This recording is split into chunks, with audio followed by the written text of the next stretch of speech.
In this video, we will continue investigating longitudinal propagation of microwave. This time we will use rectangular grids with various thickness. First, we use grid with negligible thickness. The strips are 5 mm wide with 5 mm gaps among them. Paper frame is added for mechanical support. We find that the microwave can mostly pass through.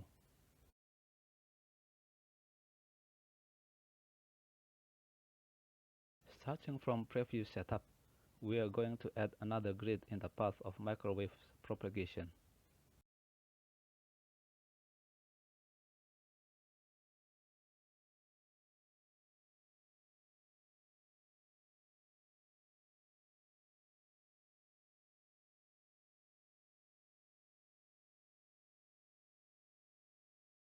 The second grid has the same dimension as the first.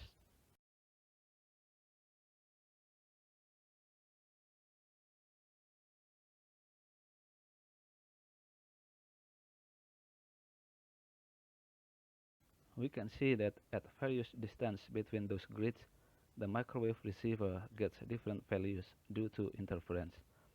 This phenomenon has been covered in our previous video.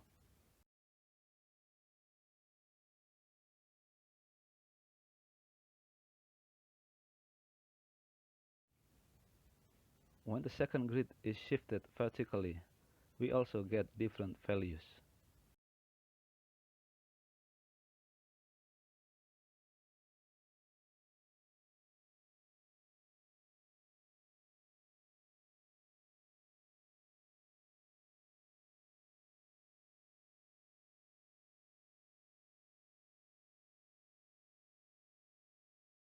Now we will use a grid that has 5 mm thickness. Each strip is basically a square prism.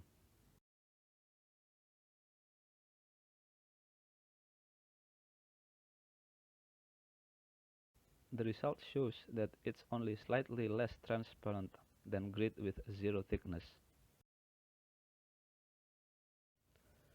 Now we use a grid that has 10 mm thickness, which is 1/3 of microwave wavelength. This time the microwave is mostly blocked.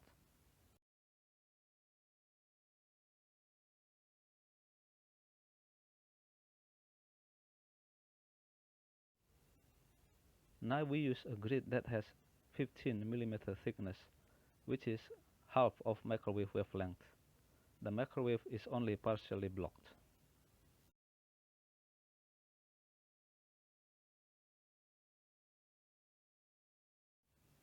Finally, we use a grid that has 30 mm thickness, which is the same as microwave wavelength. The microwave is only slightly blocked. It's almost the same as the grid with zero thickness.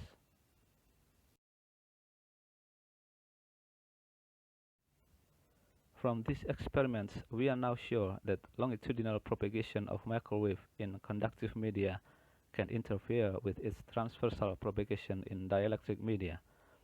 To make more refined quantification, we must be careful to consider many factors such as interference with horn antenna of microwave transmitter and receiver, also the speed of longitudinal propagation in the media.